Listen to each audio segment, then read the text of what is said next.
Şanlıurfa'nın sarı sıcak sokaklarında yürürken zamanın dokusunun inceldiği bir noktaya varırsınız.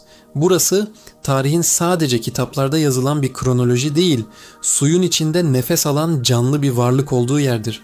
Balıklı Göl. Halk arasındaki adıyla Halil-ür-Rahman. Kimileri için huzur bulmak, kimileri için dua etmek, kimileri içinse sadece o efsunlu havayı solumak için gidilen bir durak. Ancak bu sükunetin altında binlerce yıldır uyuyan bir tabu yatar. Urfa'nın yerel efsaneleri fısıltıyla anlatır. Bu sudan bir balık tutanın evi barkı harap olur, ocağı söner, felaket üzerine bir gölge gibi çöker. Modern rasyonel zihin için bu sadece bir hurafedir. Bir balığı pişirip yemenin nasıl bir kozmik yıkıma yol açabileceğini sorgularız. Fakat antropoloji bize şunu öğretir. İnsanlık hiçbir yasağı sebepsiz yere bu kadar uzun süre korumaz. Eğer bir toplum binlerce yıl boyunca bir kaynağa dokunmayı reddediyorsa, orada saygıdan çok daha derin, ilkel ve karanlık bir korku yatıyor demektir. Peki, bu korkunun gerçek kaynağı nedir? Ya bu yasak sandığımız gibi sadece birkaç yüzyıllık bir inanç sisteminin sonucu değilse? Ya bu buz çağının bitişinden, yani yaklaşık 12 bin yıl öncesinden günümüze süzülüp gelen insanlığın ilk ritüellerinden kalma bir genetik miras ise? Çünkü bazı kutsallıklar sadece mucizelerden değil, insanın açıklayamadığı, dolayısıyla korktuğu ve dokunmaya cesaret edemediği bilinmezlerden doğar. Bugün Balıklı Göl denildiğinde zihinlerimizde canlanan o görkemli tablo bellidir. Nemrut'un kibri, Hz. İbrahim'in sarsılmaz teslimiyeti ve ateşin ortasında gerçekleşen o muazzam dönüşüm. Odunların balığa, kor ateşlerin serin bir suya dönüşmesi. Bu anlatı İbrahim'i dinlerin kalbinde yer alan, imanın maddeye galip geldiği en güçlü sembollerden biridir. Ancak bir araştırmacı gözüyle baktığımızda bu muazzam mucize anlatısı bize sadece mekanın nasıl kutsallaştığını anlatır. Mekanın neden seçildiğine dair bir boşluk bırakır. Şunu sormak zorundayız. Neden Mezopotamya'nın ortasındaki bu spesifik su kaynağı? Arkeoloji ve dinler tarihi bizlere şunu fısıldar. Bir yere bir mucize hikayesi eklenmeden çok önce o yerin kolektif bilinçaltında zaten sarsılmaz bir yeri vardır. İnsanlar kutsal kabul ettikleri yerleri kolay kolay terk etmezler. İnanç sistemleri değişir, peygamberler geçer, büyük imparatorluklar tarihin tozlu sayfalarına gömülür. Ama o toprağın, o suyun sahip olduğu enerji veya kutsiyet baki kalır. Yeni gelen her inanç, halkın zaten kutsal saydığı, gitmekten vazgeçmediği o kadim merkezleri devralır ve kendi anlatısıyla yeniden şekillendirir. Bu bir kültürel sürekliliktir. O halde huzursuz eden ama bir o kadar da heyecan verici o ihtimalle yüzleşelim. Balıklı Göl anlatılan bu büyük mucize sayesinde mi kutsal oldu? Yoksa bu mucize hikayesi zaten binlerce yıldır dokunulmaz ve esrarengiz kabul edilen bir su kaynağını açıklamak için sonradan mı oraya atfedildi? Eğer cevap ikincisi ise hikayenin altındaki o asıl gerçek ne kadar eskiye gidiyor olabilir? Belki de cevabı bulmak için Balıklı Göl'den çıkıp sadece birkaç kilometre ötedeki o devasa taş sütunların yanına zamanın sıfır noktasına gitmemiz gerekiyor. Balıklı Göl'ün sığ sularından başımızı kaldırıp sadece 15-20 kilometre doğuya baktığımızda insanlık tarihinin tüm ezberlerini bozan o devasa silüetle karşılaşırız. Göbekli Tepe. Burası sadece taşların üst üste konduğu bir yapı değil. İnsanın evrenle, Tanrı'yla ve kutsal olanla kurduğu ilk organize temasın merkezidir. Göbekli Tepe bize çok sarsıcı bir gerçeği kanıtladı. İnsanlar önce tarım yapıp köyler kurmadı. Önce tapınaklar inşa edip ayinler düzenledi. Yani medeniyeti doğuran şey açlık değil, anlam arayışı ve ritüel idi.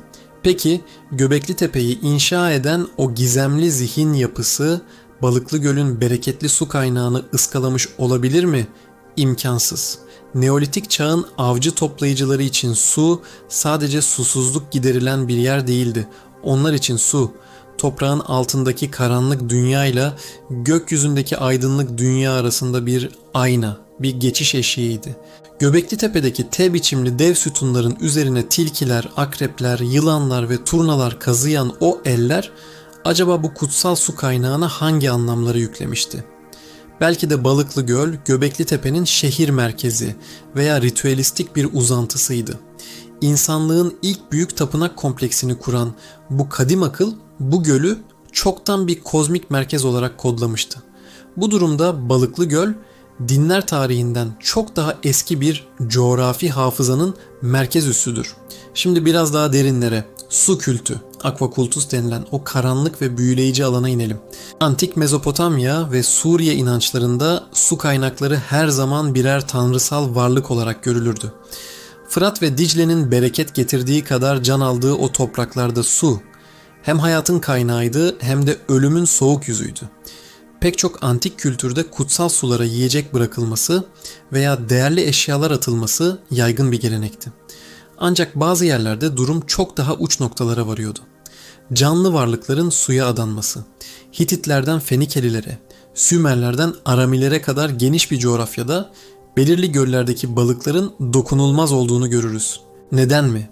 Çünkü o balıklar artık sadece birer hayvan değil, bir tanrının veya tanrıçanın mülkü kabul edilirdi.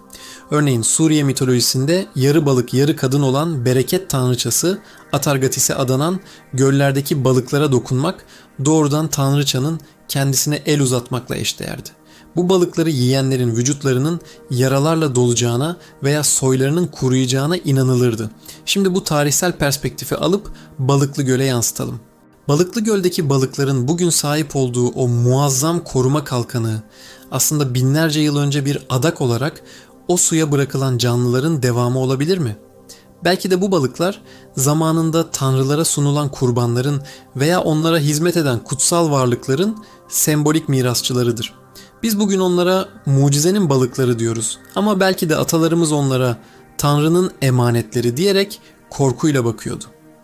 Bu bakış açısı bugün hissettiğimiz o tarifsiz saygı duruşunun altındaki huşu ve korku karışımı duyguyu daha iyi açıklıyor olabilir. Tarih boyunca bir alanı, bir nesneyi ya da bir canlıyı korumanın en etkili yolu neydi biliyor musun? Onu kanunlarla korumak değil, onu bir tabu haline getirmekti. Kanunlar çiğnenmek içindir ancak tabular ruhun en derinindeki korkularla beslenir. Dokunma, yeme, saygı göster komutları bir toplumun genetik hafızasına kazındığında artık bir polise ya da bekçiye ihtiyaç kalmaz. Her birey kendi vicdanının ve korkusunun bekçisi olur. Antropolojik açıdan baktığımızda Balıklı Göl'deki balıkların yüzyıllardır pişirilip yenmemesi aslında muazzam bir sosyal mühendislik başarısıdır. Eğer bir toplum bir doğal kaynağın ya da bir türün hayatta kalmasını istiyorsa onu kutsallaştırır.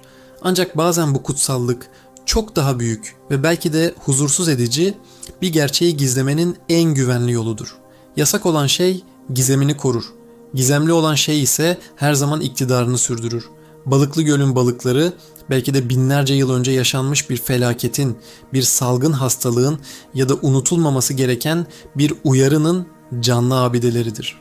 Onlara dokunmamak aslında geçmişin o karanlık uyarısına itaat etmektir. İnsanlık tarihinde inançlar hiçbir zaman sıfırdan, tertemiz bir sayfaya yazılmaz.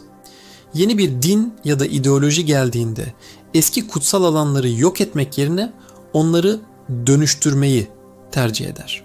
Çünkü mekanın kutsallığı taşından toprağından değil, insanların o koordinata yüklediği binlerce yıllık duygusal enerjiden gelir. Bu dinler tarihinin en temel yasalarından biridir. Senkretizm, bağdaştırmacılık. Urfa bu dönüşümün dünyadaki en çarpıcı örneklerinden biridir. Putperestlikten Museviliğe, Hristiyanlıktan İslamiyet'e kadar her inanç sistemi Balıklı Göl'ü kendi anlatısının merkezine almıştır. İnsanlar mekanın kutsallığını asla unutmazlar. Sadece o kutsallığı açıklayan hikayeyi değiştirirler. Belki de Balıklı Göl, Hz. İbrahim'den binlerce yıl önce de bir kurtuluş veya arınma yeriydi. Hz. İbrahim'in o muazzam kıssası, bu kadim gölün hali hazırdaki kutsiyetini tek tanrılı dinin yüce mesajıyla taçlandırarak onu ölümsüz kıldı. Yani anlatılan mucize o kutsallığı yaratmadı, o kutsallığı ebedileştirdi. İnsan zihni belirsizlikten nefret eder. Bir yerin neden kutsal olduğunu bilmiyorsak oraya dair muazzam hikayeler üretmeye başlarız. Bu beynimizin boşlukları doldurma biçimidir. Eğer elimizde somut bir arkeolojik rapor yoksa efsaneler devreye girer ve bir efsane ne kadar güçlü, ne kadar epik ve ne kadar mucizevi ise onun altındaki rasyonel gerçek o kadar derine gömülür. Balıklı Göl'ün gerçek nedeni belki de bu büyük anlatıdan çok daha basit ya da çok daha korkutucudur. Belki de sadece suyun kimyasal bir özelliği, belki de yeraltı sularının gizemli bir akışı ya da antik bir astronomik gözlem noktası olmasıydı bu kutsallığın sebebi. Ancak insan ruhu rasyonel cevaplarla tatmin olmaz. Bizler bizi aşan bir gücün kanıtını görmek isteriz. Bu yüzden hikaye gerçeğin önüne geçer ve zamanla gerçeğin kendisi olur. Bazı cesur arkeologlar ve tarihçiler Mezopotamya'daki bu tip su kaynaklarının eski ritüellerde tanrılara ait kabul edilen canlıların barınağı olduğunu söyler. Bazı antik tabletlerde tapınak havuzlarında beslenen balıkların ölen rahiplerin ruhlarını taşıdığına ya da tanrıların yeryüzündeki gözleri olduğuna dair atıflar bulunur. Şimdi tekrar o suya bak. O balıklar sadece yüzmüyorlar. Belki de binlerce yıllık bir ritüelin sessiz ve canlı birer parçası olarak bizi izliyorlar. Onları yememek sadece bir saygı gösterisi mi, yoksa binlerce yıl önce bu topraklarda yaşayan o kadim insanların tanrılara ait olanı alma, yoksa lanetlenirsin uyarısının genetik bir yankısı mı? Balıklı Göl gerçekten bir mucizenin fiziksel kanıtı mı, yoksa insanlığın ilk uyanışından beri süregelen, her çağda form değiştiren sessiz bir kalıntı mı? Belki de bu iki ihtimal de aynı kapıya çıkıyor. Dünya üzerinde insanlar değişir, diller unutulur, dinler isim değiştirir. Ama bazı mekanlar her çağda, her medeniyette kutsal kalmaya devam eder. Çünkü onlar sadece su tutmazlar. Onlar insanlığın hafızasını tutarlar. Balıklı Göl'ün o karanlık suyuna baktığında gördüğün şey sadece kendi yansıman değildir. Orada Göbekli Tepe'deki avcının korkusunu, Hz. İbrahim'in imanını ve binlerce kuşağın ortak saygısını görürsün. Bu hikaye sizi düşündürdüyse sıradaki bölümde Sardes'teki dev yapıların neden inşa edildiğini ve Lidyalıların çağının ötesinde hangi bilgilere sahip olduğunu ortaya çıkarıyoruz.